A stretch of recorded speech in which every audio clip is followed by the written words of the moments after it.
semuanya. Waalaikumsalam warahmatullahi wabarakatuh. Waalaikumsalam Selamat malam, Pak. warahmatullahi. Ya, kita mulai kuliah kita ya. Mungkin cepet aja, karena udah malam, saya lagi nggak enak badan. Kita akan masuk ke perhitungan untuk cadangan batu bara.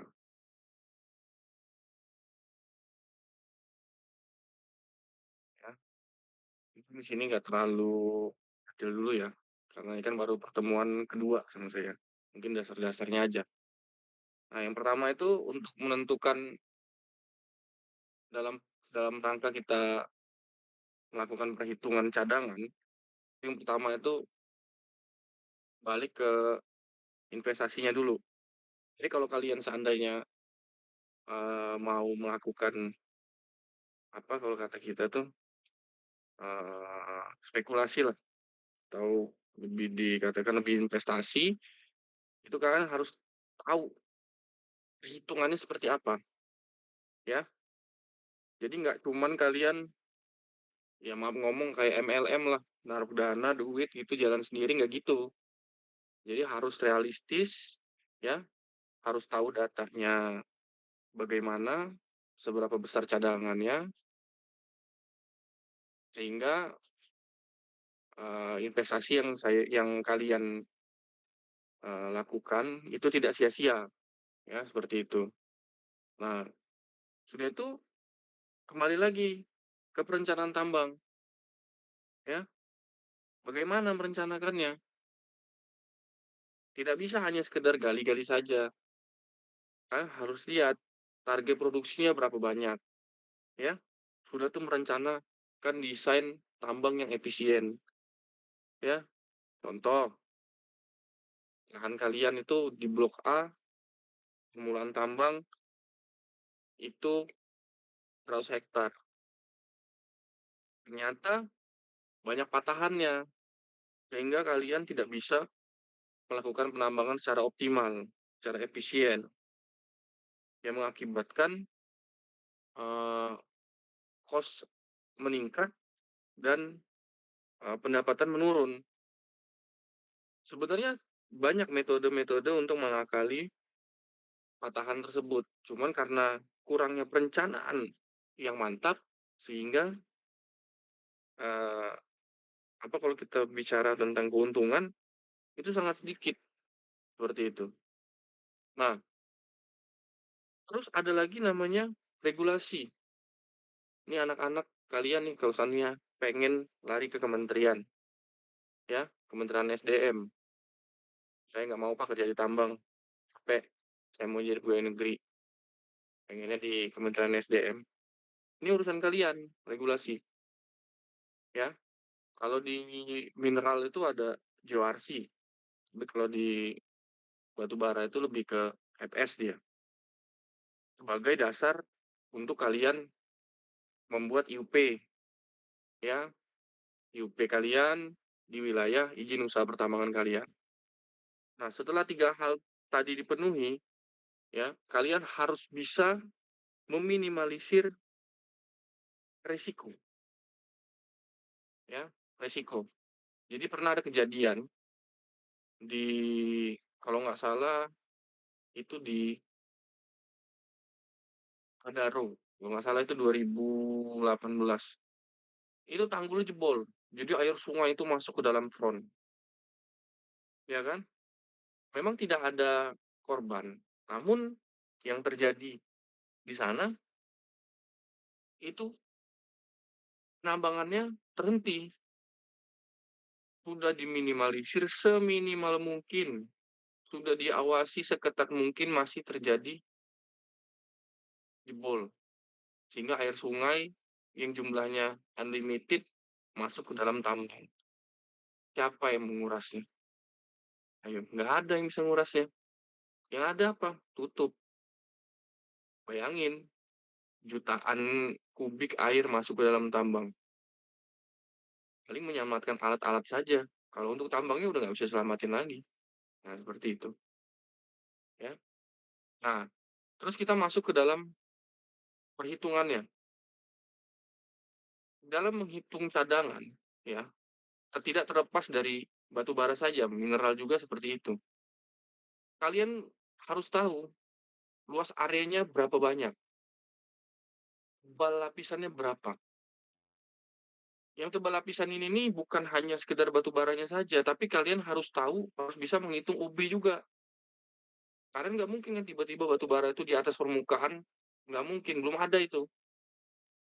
Jadi batu bara itu memang pastilah tempatnya itu di bawah tanah.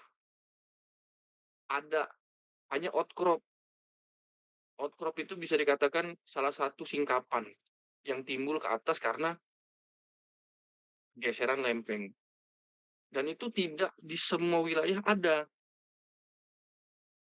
Nah, sudah kita tentukan volumenya berapa, ya, dari OB-nya kita tentukan, batu baranya kita tentukan, sehingga kita tahu SR-nya berapa.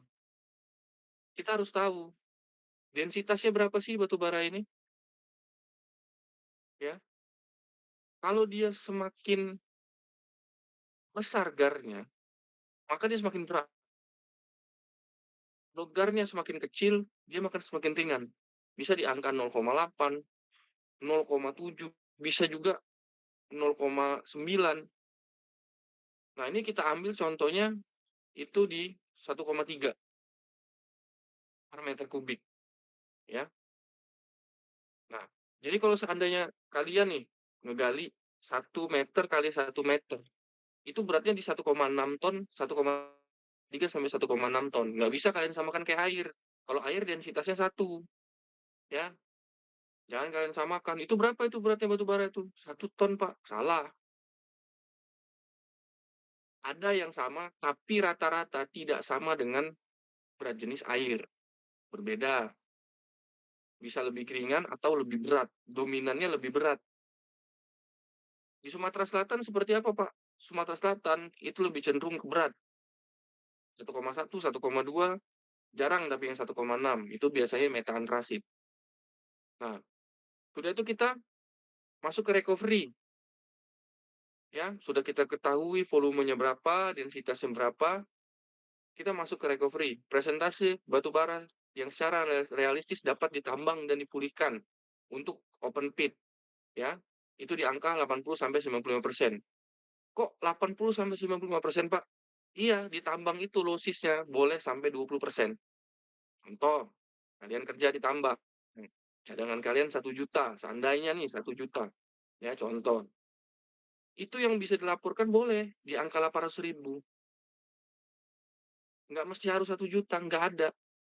Nggak ada ceritanya 1 juta full. Misalnya cadangan kalian diketahui 1 juta. Nggak mungkin 1 juta itu ditambang semua tuh nggak. Sisanya kemana, Pak?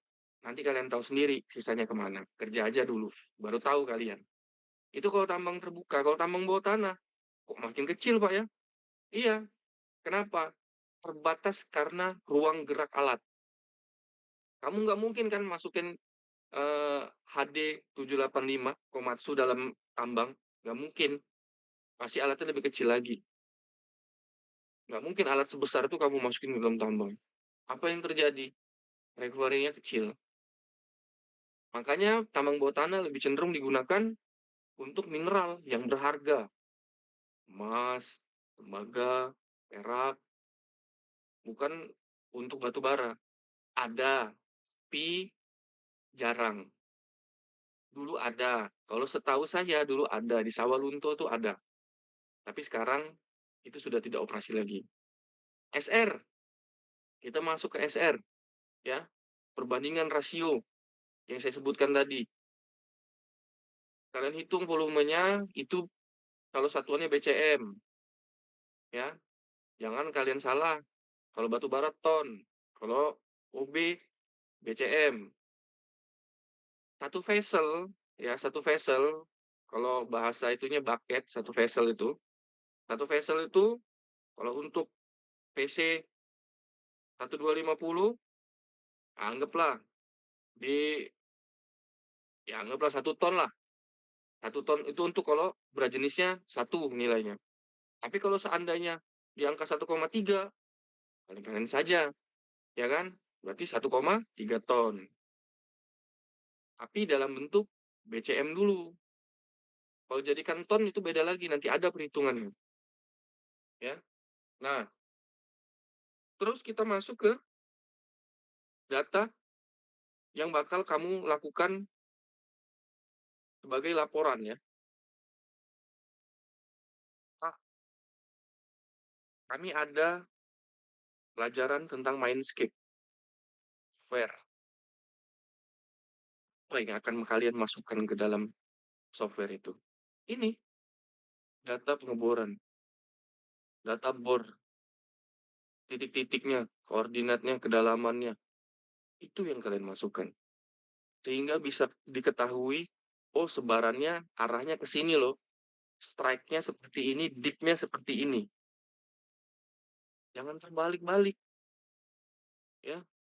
Karena kenapa? Penyakit anak tambang ini satu. Kalau dia sudah tahu, ya berpendapat bahwa itu benar, susah untuk meng-cancel jawabannya.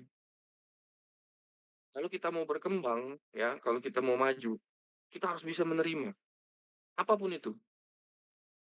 Jadi kita tuh bertambah ilmunya, ya. Kalau kayak seperti contoh selanjutnya nih, geofisika, ya kan? Itu biasanya sudah masuknya ke mineral, ya, sudah tuh ada pemetaan. Nah, pemetaan ini perlu nih, sangat-sangat perlu untuk data geoteknya. Sehingga kalian tahu nih, lipatannya di mana, patahannya di mana, ada berapa. Karena kan gini loh, kalian itu nanti kalau mendesain, ya, kalian tuh harus buat cross section, ya. Cross section itulah nanti yang menentukan kalau seandainya ada patahan nih, itu ketahuan nanti. Untuk menentukan apa, Pak? Kalau di geotek ada namanya POF, probability of failure. Squat apa sih lereng yang kalian buat? Nah, itu pentingnya di situ. Nah, sudah itu masuk ke analisis kualitas. Kalian mau nggak nambang batu bara kualitasnya sama kayak kokas, 2000-an garnya. Banyak batu baranya, tapi garnya rendah bener. Hampir nggak ada harganya. Tapi itu ya, kita nggak bisa nolak sih. Yang namanya pekerjaan ya harus kita jalani. Cuman ada strategi-strategi yang tetap menguntungkan walaupun gar batu bara itu rendah. Nah, sudah itu masuk ke topo, ya.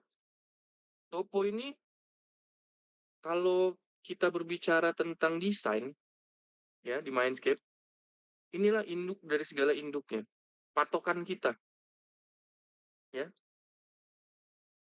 Jadi kalau seandainya kita mau buat desain nggak ada toponya atau toponya nggak update lah, ada toponya tapi nggak update, gimana coba kerjanya?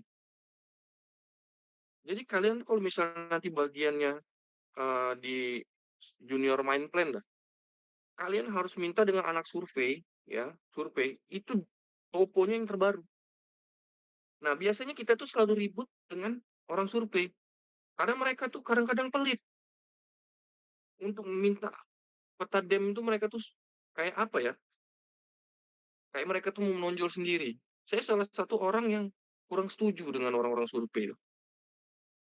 Rata-rata seperti itu, tapi nggak semuanya. Tapi saya beberapa kali menemukan orang survei itu, apa ya kalau kita ngomong itu, kita kan kerja di satu tempat yang sama, ya kan? Kita tuh menunggu data dari dia. Sedangkan kita dituntut untuk rapat mingguan, ya kan?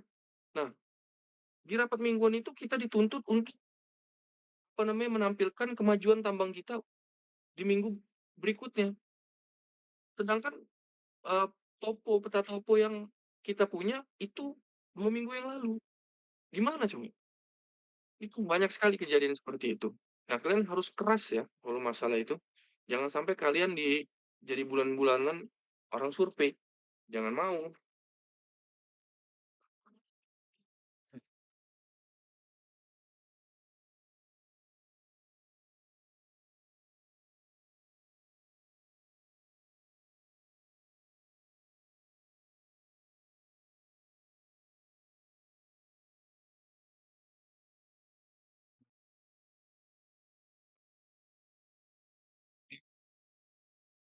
Tadi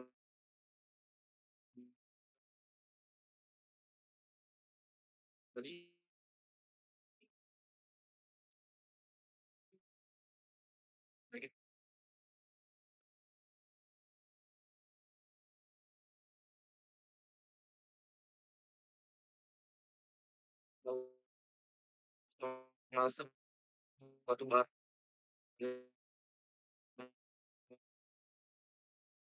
berapa volumenya itu dikali densitas titik bor.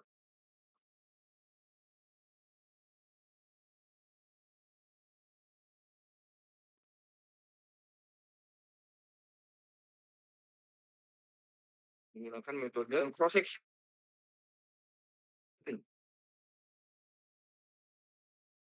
Kalian harus tentukan kalau kuliah main plan nggak?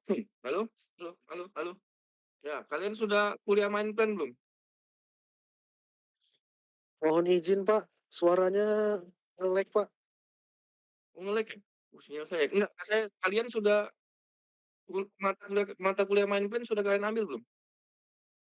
Sedang berjalan Pak. Izin jawab Pak, di semester ini Pak baru diambil. Oh, baru diambil. Saya kira semester kemarin. Baru masuk ya? Ya nanti bisa lah ditanyakan itu. Untuk salah satunya kalian nanti tanya gimana cara buat penampang, menentukan penampang. Ya, tentukan cross section. Itu kalian tanya lah. Jadi sekalian belajar ya kan sambil mengerti gitu. Ya.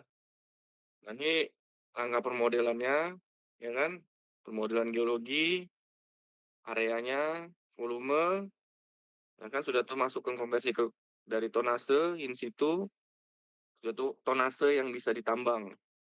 Ya. Ini geostatistik dan statistik lanjut, kriging dan inverse distance weighting. Ya. Mungkin ini ya kita lanjutkan minggu depan ya. Kondisi saya lagi nggak enak bener ini. Ya. Mungkin pertemuan kita sampai sini aja. Ada yang mau ditanyakan? Ada yang mau ditanya? Cukup Pak. Cukup ya. Ya, kita akhiri ya pertemuan kita ya. Terima kasih. Assalamualaikum warahmatullahi wabarakatuh. Waalaikumsalam Pak. Terima kasih atas banyak Pak. Terima kasih Pak.